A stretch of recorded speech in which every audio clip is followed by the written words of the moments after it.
friends, வணக்கம். Welcome back to DeepsTAMILKITCHEN. இன்னைக்கு வந்து செட் தோசை வடக்கறி ரெசிபி பார்க்கலாங்க. ஸோ வந்து நீங்கள் வடை ப்ரிப்பேர் பண்ணி அதை வந்து எச்சா போயிடுச்சு மீதி இருக்குன்னா இந்த மாதிரி நீங்கள் அதை வந்து வடக்கறி செய்யலாம். ஸோ ஃபஸ்ட்டு வந்து கடாய் வச்சுட்டு அதில் 2 டேபிள் ஸ்பூன் எண்ணெய், ஒரு சின்ன பீஸ் பட்டை, 3 கிராம்பு, அப்புறமா வந்து பிரிஞ்சி இலை 1, ஒரு அரை டீஸ்பூன் சோம்பு, அரை டீஸ்பூன் கடுகு. ஸோ இதெல்லாம் ஆட் பண்ணிக்கோங்க. கடுகு நல்லா வெடிச்சதுக்கப்புறமா ஒரு கொத்து கருவேப்பிலை, அப்புறம் ஒரு 4 பூண்டு, அதை வந்து லைட்டாக தட்டி இந்த மாதிரி ஆட் பண்ணிக்கோங்க. அப்புறம் 2 பச்சை மிளகாய். ஸோ இதை வந்து நல்லா ஃப்ரை பண்ணுங்கள். அந்த பூண்டில் உங்களுக்கு அப்படி நல்லா வாசனை வரணும். அதுக்கப்புறமா ஒரு பெரிய வெங்காயம் துண்டாக கட் பண்ணி ஆட் பண்ணிக்கோங்க. கொஞ்சமாக மஞ்சள் தூள் ஒரு 1/4 டீஸ்பூன் ஆட் பண்ணி இந்த வெங்காயத்துலேருந்து பச்சை வாசம் போகிற வரைக்கும் ஃப்ரை பண்ணிக்கோங்க. ஸோ பார்த்திங்கன்னா வெங்காயம் நல்லா குக் ஆகிடுச்சு. நெக்ஸ்ட்டு வந்து நம்ம தக்காளி ஆட் பண்ணுறோம். ஒரு 2 தக்காளி இதே மாதிரி நல்லா பொடியாக கட் பண்ணி ஆட் பண்ணிக்கோங்க. ஸோ சீக்கிரம் குக் ஆகுன்றதுக்காக கொஞ்சம் உப்பு ஆட் பண்ணிவிட்டு நல்லா வந்து ஒரு 2 நிமிஷம் 3 நிமிஷத்துக்கு குக் பண்ணுங்கள். ஸோ தட் அது வந்து நல்லா இந்த மாதிரி மசிஞ்சிடும். ஸோ மசிஞ்சதுக்கு அப்புறமா வந்து 2 டீஸ்பூன் சாம்பார் தூள் ஆட் பண்ணுங்கள்.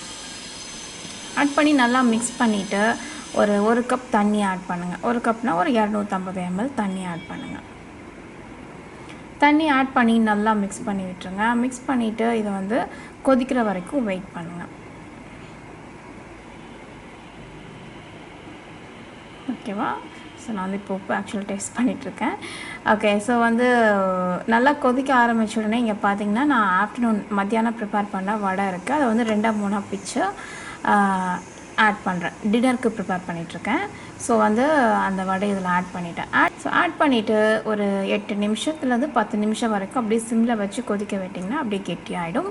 அவ்வளோதான், உங்களோட வடைக்கறி வந்து ரொம்ப குயிக்காக, ரொம்ப சூப்பராக, ரொம்ப ரொம்ப ரொம்ப டேஸ்ட்டாக வந்து ரெடி ஆகிடுச்சு. நீங்கள் வந்து வடை ப்ரிப்பேர் பண்ணும்போது பட்டை கிராம்பு ஆட் பண்ணியிருந்தீங்கன்னா எண்ணெயில் பட்டை கிராம்பு போட வேண்டாம். சப்போஸ் நீங்கள் ஆட் பண்ணல அப்படின்னா எண்ணெயில் வந்து பட்டை கிராம்பு ஆட் பண்ணிக்கலாம். நீங்கள் வந்து வடை இல்லை ஃப்ரெஷ்ஷாக ப்ரிப்பேர் பண்ணுறீங்க இந்த கறி அப்படின்னா அதுக்கு வந்து என்ன பண்ணணுன்னா வடைப்பருப்பு 1 மணி நேரம் ஊற வச்சு மிக்சியில் கொஞ்சமாக உப்பு சேர்த்து ரொம்ப கம்மியாக தண்ணி சேர்த்து அரைச்சிக்கோங்க.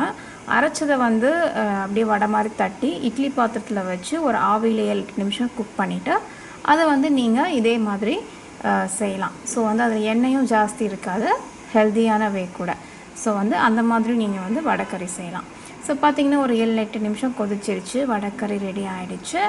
அதுக்கடுத்தது வந்து செட் தோசை ப்ரிப்பேர் பண்ணுறோம். செட் தோசைனா ஒன்றும் இல்லைங்க, 2 தோசை ஊத்தாப்பம் மாதிரியும் இல்லாமல் தோசை மாதிரியும் இல்லாமல், அதாவது நம்ம கல் தோசை மாதிரி செய்கிறது. அதாவது சென்டரில் மட்டும் கிறிஸ்பியாக இருக்கும், சைட்லலாம் ஸ்பாஞ்ச் மாதிரி இருக்கும்.